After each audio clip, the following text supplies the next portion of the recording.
తెలంగాణ రాష్ట్రాన్ని drug free రాష్ట్రంగా తీర్చిదిద్దేందుకు ప్రత్యేక డ్రైవ్ నిర్వహిస్తున్నట్లు డిప్యూటీ సీఎం బట్టి విక్రమార్క తెలిపారు. తెలుగు రాష్ట్రాల సీఎంల సమావేశంలో తీసుకున్న నిర్ణయాలను బట్టి వివరించారు.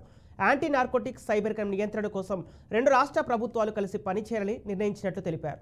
2 రాష్ట్రాల అడిషనల్ డీజీ స్థాయిలో ఈ సమన్వయం జరుగుతుందని బట్టి విక్రమార్క తెలిపారు.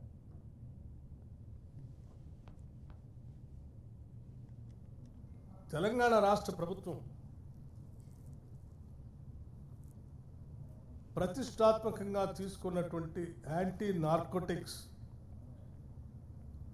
అంటే డ్రగ్ ఫ్రీ రాష్ట్రంగా ఈ రాష్ట్రాన్ని తీర్చిదిద్దటం కోసం ఒక ప్రత్యేకమైనటువంటి డ్రైవ్ని తీసుకుంది. అడిషనల్ డీజీ స్థాయి అధికారులు నియమించి ఒక పెద్ద వ్యవస్థను ఏర్పాటు చేసి డ్రగ్స్ వ్యతిరేకంగా కఠినమైన నిర్ణయాలు తీసుకునేటట్టుగా ఒక కార్యాచరణ ప్రణాళిక తీసుకొని ముందుకు పోతా ఉన్నాం. దాంతోపాటు సైబర్ క్రైమ్స్ సంబంధించి కూడా సామాన్య ప్రజలు చాలా ఇబ్బంది పడుతూ ఉన్నారు.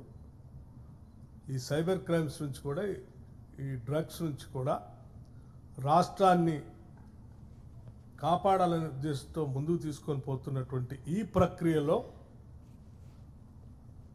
2 రాష్ట్రాలు కూడా కలిసి ఒక కోఆర్డినేషన్ కమిటీ ద్వారా చేయగలిగితే ఇంకా పకడ్బందీగా వీటిని నియంత్రించడానికి అవకాశం ఉంటుంది. కాబట్టి అంటే రవాణా అనేది దొరుకుతున్నటువంటి డ్రగ్స్ రకరకాల బార్డర్స్ నుంచి వస్తూ ఉన్నాయి. కాబట్టి వీటిని నియంత్రించడానికి అడిషనల్ డీజీ స్థాయిలో యాంటీ నార్కోటిక్స్ బ్యూరో స్థాయిలో ఎవరినైతే చీఫ్గా మనం నియమించామో ఆ అధికారి స్థాయిలో ఇక్కడి నుంచి అదే స్థాయి అధిలో ఉన్నటువంటి ఆ రాష్ట్రం నుంచి ఉన్న అధికారితో ఇద్దరు కోఆర్డినేషన్తో